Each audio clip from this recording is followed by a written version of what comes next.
Hey guys, तो एक बहुत ही शॉकिंग न्यूज आई हाल ही में अवेंजर्स डूम्सडे और अवेंजर्स सीक्रेट वॉर्स को लेके, जहां मार्वल स्टूडियोज ने इन दोनों ही मूवीज को डिले कर दिया है। ओरिजिनली ये दोनों ही मूवीज मई 2026 और मई 2027 में रिलीज होने वाली थी, लेकिन अब ये मूवीज दिसंबर 2026 और दिसंबर 2027 में रिलीज होगी। मार्वल स्टूडियोज ने ना सिर्फ इन दोनों अवेंजर्स मूवीज को डिले कर दिया, लेकिन कुछ अनटाइटल मार्वल मूवीज जो अवेंजर्स डूम्सडे और अवेंजर्स सीक्रेट वॉर्स के बीच रिलीज होने वाली थी, उन्हें कैंसिल भी कर दिया है। इन डिलेज की सबसे बड़ी वजह यह बताई जा रही है कि मार्वल को अवेंजर्स डूम्सडे और अवेंजर्स सीक्रेट वॉर्स की ग्रैंड स्टोरी लाइन को सही तरीके से एग्जीक्यूट करने के लिए इनफ टाइम मिल जाएगा। अवेंजर्स डूम्सडे का प्रोडक्शन ऑलरेडी काफी लेट शुरू हुआ और पुरानी रिलीज डेट के हिसाब से मूवी को प्रिंसिपल फोटोग्राफी और पोस्ट प्रोडक्शन, जिसमें इस मूवी का VFX भी होगा, इन चीजों को खत्म करने का टाइम कभी मिलने ही नहीं वाला था। ऑल्सो अब तक मार्वल स्टूडियोज ने अवेंजर्स डूम्सडे की पूरी कास्ट को भी अनाउंस नहीं किया है। ये बात उन्होंने ही रिवील की थी रॉबर्ट डाउनी जूनियर के इंस्टाग्राम के कमेंट के रिप्लाई में।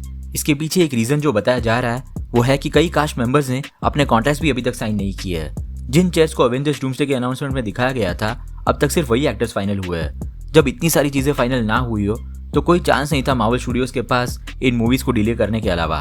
हालांकि इस डिले से MCU का फेज 6 अब बहुत अलग हो गया है। अवेंजर्स डूम्सडे जो कि अगले साल स्पाइडरमैन ब्रांड न्यू डे के पहले रिलीज होने वाली थी, वो अब उसके बाद रिलीज हो रही है। इससे ये कंफर्म हो जाता है कि Spiderman brand new day doctor Doom के बनाए हुए बैटलवर्ल्ड में बेस्ड नहीं होगी। ये अब मोस्ट प्रोबेबली ग्राउंडेड स्टोरी होगी, जिसकी स्टोरी स्पाइडरमैन नो वे होम के एंड से कंटिन्यू होगी और शायद इस मूवी में कुछ मल्टीवर्स के एलिमेंट्स हो सकते हैं। ऑल्सो अब स्पाइडरमैन ब्रांड न्यू डे वो आखिरी मूवी हो जाएगी जो मेन 616 यूनिवर्स में सेट है।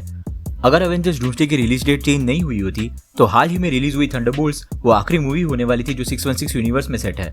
कंसिडरिंग उसके बाद रिलीज होने वाली फैंटास्टिक फोर फर्स्ट स्टेप्स एक अल्टरनेट रेट्रो फ्यूचरिस्टिक यूनिवर्स में सेट होने वाली है।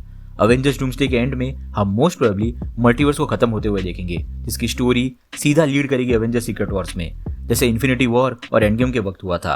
अब अवेंजर्स डूम्सडे की ओरिजिनल रिलीज डेट पर कोई मार्वल मूवी रिलीज नहीं हो रही है, उसके बदले एक और Disney movie Devil Wears Prada 2 release हो रही है।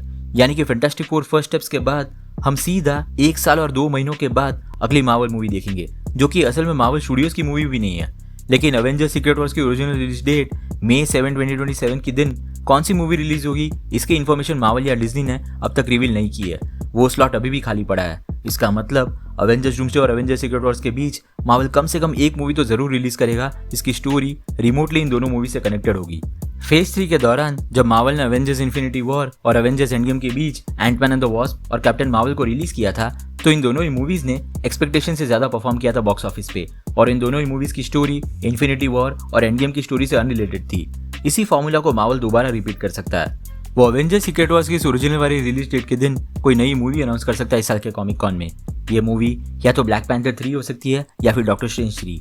अवेंजर्स डूम्सडे और अवेंजर्स सीक्रेट वॉर्स के अलावा सिर्फ ब्लैक पैंथर 3 के डेवलपमेंट में होने की न्यूज कुछ वक्त पहले सामने आई थी, जिसमें Oscar winner Denzel Washington involve है।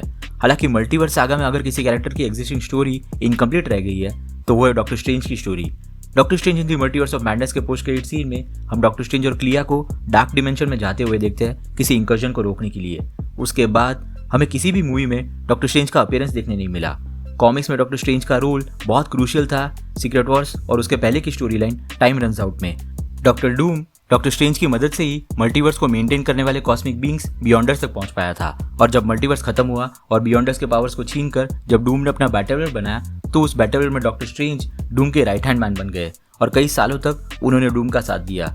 उनका ये कोलैबोरेशन तब ब्रेक होता है जब बैटलवर्ल्ड में मल्टीवर्स के आखिरी सर्वाइवर्स पहुंचते हैं, जिसमें रीड रिचर्ड्स और ब्लैक पैंथर शामिल थे। इवेंचुअली डूम स्ट्रेंज को मार देता है, लेकिन स्ट्रेंज की वजह से ही रीड रिचर्ड्स और ब्लैक पैंथर को वो जरिया मिलता है जिससे वो डूम को हरा पाता है। और डॉक्टर स्ट्रेंज इन अवेंजर्स मूवीज में भी कितने क्रूशियल होने वाले हैं, उसका एक प्रूफ हमें रिसेंटली देखने मिला जब अवेंजर्स सीक्रेट वॉर्स का एक कंसेप्ट आर्ट लीक हुआ, और उस कंसेप्ट आर्ट में हम डॉक्टर स्ट्रेंज को गॉड एम्परर डूम के बगल में देखते हैं। यानी कि मार्वल बहुत क्लोजली इन कॉमिक्स की स्टोरी लाइन को फॉलो करने वाला है उनकी आने वाली दोनों अवेंजर्स मूवीज में। और डॉक्टर स्ट्रेंज की इस क्रूशियल रोल को अगर हम कंसिडर करें इन मूवीज में, तो डॉक्टर स्ट्रेंज 3 ही सबसे सूटेबल मूवी होगी जो अवेंजर्स डूम्सडे और अवेंजर्स सीक्रेट वॉर्स के बीच में रिलीज हो सकती है। इस साल के कॉमिक कॉन में डेफिनेटली और भी चीजें रिवील होंगी फेज 6 की अनअनाउंस मूवीज को लेके, और शायद फेज 7 को लेकर भी।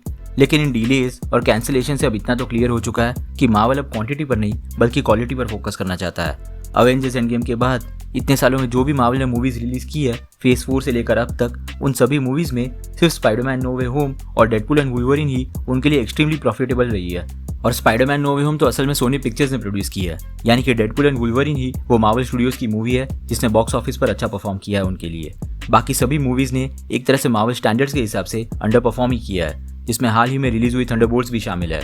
और मार्वल ये बात समझ चुका था Ant Man and the Wasp Quantumania के रिलीज के वक्त, जिसकी वजह से उन्होंने ओवरऑल करना शुरू कर दिया था तुरंत ही, और इसी वजह से उन्होंने रॉबर्ट डाउनी जूनियर और रूसो ब्रदर्स को वापस एमसीयू में लाया। अब क्योंकि उनके पास कम मूवीज है प्रोडक्शन में, तो जो भी मूवीज अब रिलीज होगी उन सभी मूवीज की क्वालिटी फेज 3 की मूवीज की क्वालिटी जैसी होगी, जिनमें मार्वल स्टूडियोज के सबसे बड़े hits Captain America Civil War, Avengers Infinity War और अवेंजर्स एंड गेम थे। So let's see. तो आपके क्या थॉट्स हैं इन अवेंजर्स मूवीज के डिलेज को लेकर, नीचे कमेंट सेक्शन में जरूर बताना। अगर आपको वीडियो पसंद आया हो तो उसे लाइक जरूर कर देना, और अगर आप इस चैनल पर नए हो तो सब्सक्राइब करना मत भूलना। हम रेगुलरली ऐसे वीडियोस पब्लिश करते हैं। हमारे रिसेंट वीडियोस को देखने के लिए यहाँ पे क्लिक करें। Thank you so much for watching guys, मिलते हैं अगले वीडियो में।